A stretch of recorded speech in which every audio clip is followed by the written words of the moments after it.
Hey, today I'm going to be teaching you guys my favorite pastime, which is skipping rocks. One of the most important parts about rock skipping is actually what rock you select. So there's all kinds of ones here. We got a triangular one here, we got a flat one with a chip out of it, we have a really flat one that was cut somehow, and even this one was cut and split, so that'll be a good one to skip. And we have some with some jaggedness. So whenever you want to throw something like this, you got to keep in mind which way you're spinning. So if you're throwing lefty, it's going to spin counterclockwise, but if you're spinning righty, it's going to spin clockwise. And that's important because this jagged piece is going to want to cut the water if you're throwing it the wrong way. So let's say I throw it with my right hand, it's going to start spinning this way, and that jagged piece is going to catch the water.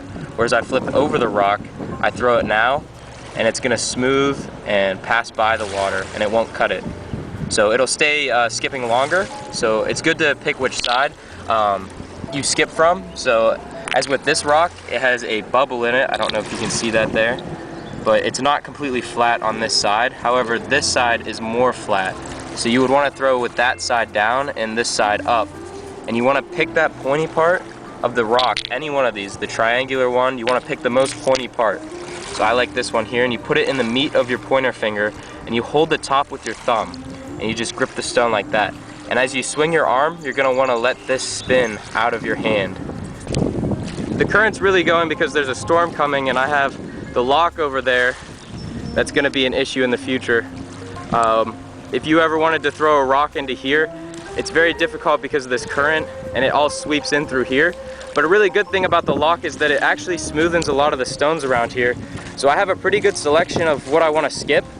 I just have a terrible place to throw it. So an idea is to take some of the rocks from here and take it to like a lake or some body of water with less water current, and try skipping there to improve your stats. So typically when I throw, I want to go for distance, and a way to do that is to hug the water line, but you want the rock to bounce further out at its first point. So you throw it as hard as you can, and you throw it out more, and that'll give it distance. But then I was wondering how the world record holder got 88 skips, so I did some research on rock skipping, and I found that the angle that you throw it at is what really matters. So researchers have found that 20-degree angles are the perfect angle for rock skipping, and that the spin of it actually matters a lot. So why do you need a spin?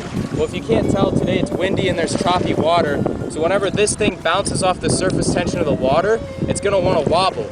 But if you put a spin on it, the gyroscopic forces will keep it very level, and it won't let it deviate from that 20-degree angle.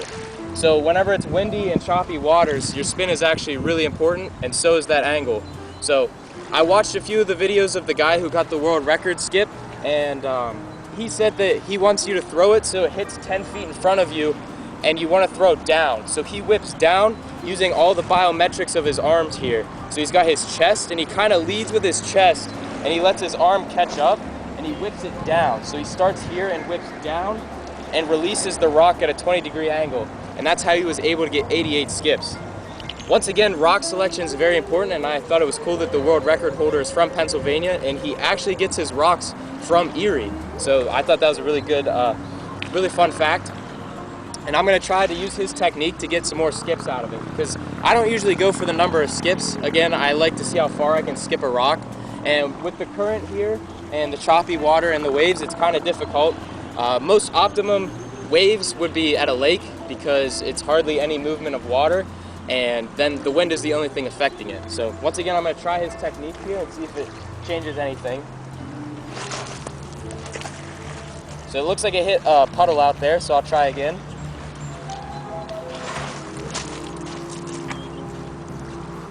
So it got more skips towards the end there, and that must be because of the spin on it, and it's still holding that 20-degree angle. So a few of these are actually getting a decent amount of skips, and they're going far, so that's always cool. That one bounced weird off a wave. That'll happen whenever you're thrown into a river. So yeah, all this just takes practice. You don't want a light rock, because whenever you throw a light rock in the wind, I'll show you, it'll start to twist the other way. So here's a small, smooth rock, and whenever we throw it, I don't think the camera's gonna pick that up, but what it'll do is it'll catch the wind, and it'll start to spin off this way or the other way. and it'll just catch the wind and it won't land right, and it'll just go sinking in the water. So a hefty rock, but not one that's too hefty, is actually optimal. And like I said, you just want to crank it as hard as you can at that 20-degree angle, and it should skip for you. And depending on what you want to do, you can get it to bounce one really big bounce here, or you can get it to skip a bunch. So it all depends on how you throw it. If you want distance, or if you want skips. So just practice. I mean, that's all you can do, and don't take my word for it. Get outside and throw some rocks. Now you might be thinking, why is our scientists wasting their time skipping rocks in a laboratory and doing research on that? But it's actually not a waste of time, because they were able to skip the Orion space shuttle off the atmosphere based off of what they found with skipping rocks. And this allowed it to slow down before it came through Earth's atmosphere without using any gas or parachutes. And it was actually very helpful to keep the astronauts safe on their re-entry.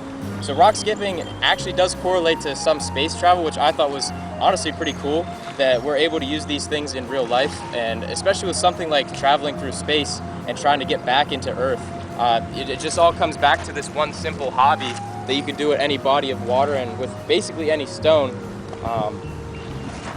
Yeah, I mean, it's just very relaxing to watch them pitter-pat off the waves. And anyways, I hope you guys enjoyed, and I hope you learned something today and get outside and try to skip some rocks. It's honestly a great time, and I think you guys would enjoy it. Pick it up as a hobby. Try to get as many skips as you can. I haven't counted mine yet. I don't know what my best is, but I know I can throw pretty far, so I'll get one last one in here. That was a heavier rock, so it is what it is.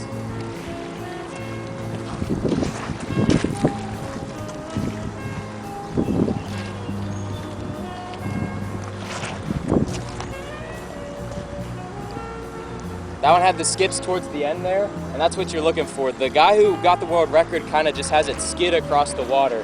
Again, he throws it in lakes. This is a river. It's not very good for skipping rocks for how many skips you want, but I think it's really good for distance. This is where I learned how to skip rocks, so I mean, you can skip it anywhere, so yeah.